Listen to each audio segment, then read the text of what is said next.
Hello everyone, welcome back to my channel. In today's video I'm gonna show you how to stop Facebook notification in Gmail.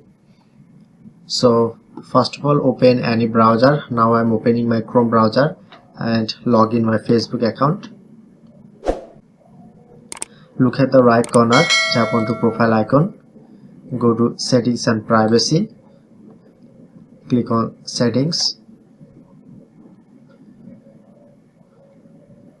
click on to notification, scroll down,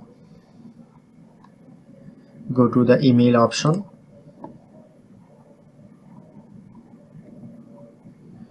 now enable this all option. Now I'm select this option. Okay, now done. So that's how we can easily stop Facebook notification in Gmail. If you find this video helpful, please hit the like button and subscribe our tutorial channel for more video.